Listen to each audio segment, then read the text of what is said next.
I'll answer your question in that we brought Brenda Tracy in, related to an incident that had been reported to us that SDPD was investigating, and we brought her in for enhanced education for our student athletes, all of our male student athletes.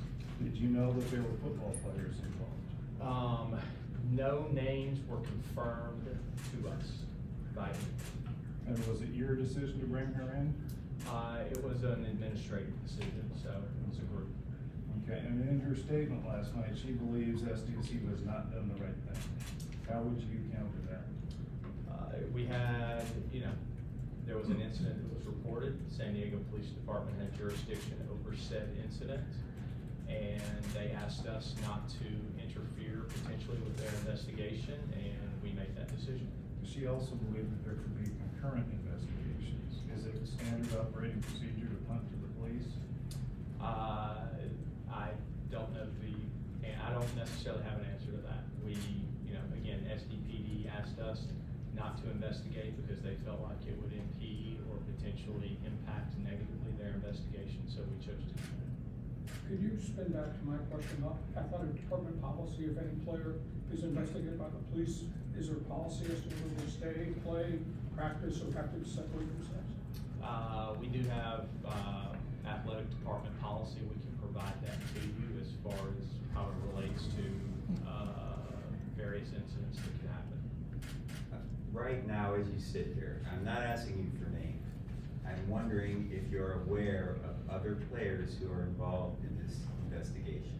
To this point, the only three people that we're aware of, the three people that were in the civils that had been confirmed by anyone that was party to the incident are the three that have been named.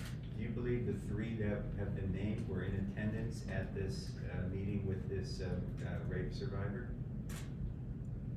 What, a meeting with the rape survivor? The Brenda Tracy. Brenda Tracy. Do you believe the three individuals were there because this was a mandatory meeting for all players, right? If the three that have been named in these civil complaints, I believe they would have been in attendance. I can't confirm that at this point.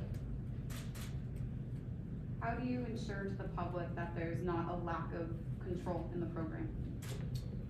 Well, I think I'll look at our history in our program. This is an incident that obviously has been alleged to have happened. This is not something that we've seen in our program. We spend a significant amount of time through our Aztec Going Pro program, helping to educate our student athletes to make the best life decisions that we can. We have three pillars in this athletic department.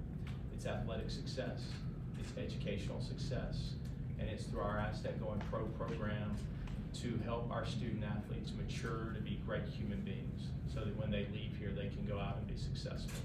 And so with that, we put a lot of shoulder programming around them. As I mentioned earlier, we've got all the programming around prevention of sexual assault, upstander training, party etiquette. We also do leadership training. We do financial planning, all of those types of things. There are various reports out there that Matt Arise's name had surfaced last fall in various, whatever, the anonymous reporting, gossip, etc. At what point did you, Brady, hear his name in relation to this case? Again, as you said, Bernie, anonymous reports, hearsay, gossip, whatever. We did not receive confirmation from anyone that was party to the event until the civil lawsuit dropped. Were you at least curious to know that your All-American punter might have been involved in something? Obviously, we were, very concerned over the alleged report, and again, we felt like the San Diego Police Department had the best opportunity at success of adjudicating this, and that's what we went with. It was also a jurisdictional matter that, because it was an off-campus party, that San Diego Police Department had the jurisdiction over this matter. We chose again to follow their request to allow them to investigate and heed their concern that if we started any type of investigative process, that we might impact theirs negatively. How much in the loop are you now into San Diego State's investigation? Do they tell you of developments County? Generally, we are not involved. That is the Title IX office that does that. Okay, would you be aware, for example, which one of your players actually resided at that house in question? I mean, we have records of players and what their addresses are. Okay, and, is it your understanding that how many players lived at that house? I don't recall off the top of my head. JD, a lot of Brenda Tracy's messages, coming forward and not being complicit in something. Did any players come forward after the meeting about this incident? And, if so, you know, how were their voices heard in this? I know, I'm not aware of anyone coming forward based on this specific incident. Now, I know that the San Diego State University athletics departments have required training for student athletes through CCS for sexual harassment and domestic violence. I know last year there wasn't a training because of COVID. Was Brenda Tracy bringing her in? Was that kind of a way to do that training without that program happening last year? Because I know it's happening again this year. We still had training. I don't recall if, we still had training. If someone was unable to present that training, then we found someone to do it for us. And then because of that training and this incident happened, I mean, have you redesigned programs to make sure that, you know, something like this doesn't happen going forward in the future? Because obviously this training has been going on for the last couple of years and still there's a rape allegation against the football team. I mean, we're always looking to enhance our training and to update it as to where we need to. We have, you know, roughly 500 student athletes, and this would be a, you know, potentially a very small cohort of those student athletes. So, you know, while again, what's been reported is, you know, horrendous, and it's something that, you know, if proven out, is not something that we would stand for. You know, I think we've helped our student athletes, you know, educate them to, you know, in their own time, they have to make, you know, good decisions, and I think we're educating them in a way to help them do that. JD? Sorry. And to your knowledge, is the NCAA looking into this matter for their own investigation, or they're still just deferring to the University Title IX at this time? I don't know why the NCAA would look into this. JD, you mentioned you have 500 student athletes, and over the years, certainly you've had disciplinary issues that you've dealt with internally, maybe not of this magnitude. How frustrating is it as a department that you were told not to investigate because you might compromise a police investigation, particularly as the police investigation dragged on to 1 month, 2 months, 6 months, 9 months? You know, again, you always want to get to the bottom of allegations as quickly as you can, and, you know, again, you know, and this wasn't just an athletic department decision, this was a decision that was made, you know, across the board, at the administrative levels of the institution to, you know, allow this process to go forward. And again, you know, I still firmly believe that allowing SDPD to handle the investigation of this was the right way to go. And were you told, you know, specifically from across campus, do not investigate in any way because it might compromise the SDPD? This isn't gonna be our policy. It was a decision that was made, you know, definitely part of the decision-making tree in that. So that was something that as a university administration, we came to the decision that we would follow SDPD's request. And by that I mean, you know, there's formal investigations, but there's also internal within a team where you can call guys in, the coach can start interrogating and saying, hey, what do you know about this? I'm assuming that included that as well, that all that was shut down. Well, yeah, I mean, you know, SDPD asked us not to investigate where, you know, if we start asking questions, you can tip someone off, then we're not going to investigate.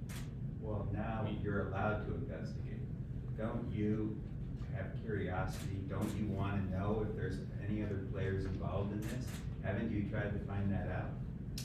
That's why we have a Title IX process that we've begun, or a university investigative process that we've begun. How will you be notified if other players are involved, other than them being named in a lawsuit or criminal charges filed? Wouldn't you be notified at some point? Yes, I would be. We have to conduct our investigation. JD, I have a question about timeline. This incident allegedly occurred mid-October, and then you brought the speaker in to meet with the male athletes shortly thereafter. The decision that was made made to bring Tracy in, was that a response to what you were aware of that happened in mid-October that might have possibly involved your athletes, or had she been scheduled to come anyhow as part of your athletic department operation? Based on what we had heard, the alleged event, we wanted to bring in enhanced training for our student athletes. JD, according to the LA Times, there was an anonymous student athlete who submitted a tip. The student said that they were frightened and concerned coaches were trying to sweep it under the rug because the football team is doing so well. How do you respond to that claim? That is absolutely not true. We will hold any student, any coach, any staff member, to be held responsible for anything that, is confirmed and adjudicated. It is absolutely not true that we swept this under the rug because it was football, because we were having a successful season. That is not who we are, that is not who I am. That calls into question my morals and my ethics, and no, that's not true. JD, did Xavier and Nolan leave the program on their own accord? Were they asked to leave, or were they kicked off the team? Those are privacy questions, that gets into privacy areas with the student athletes that I'm not allowed to answer. Were they performance related on the field? Again, Anything else? For all the things that you guys have accomplished here, you kind of feel betrayed that something like this has happened in this program, considering all the good things that have happened at San Diego State? no, again, one of our pillars is to create great human beings, and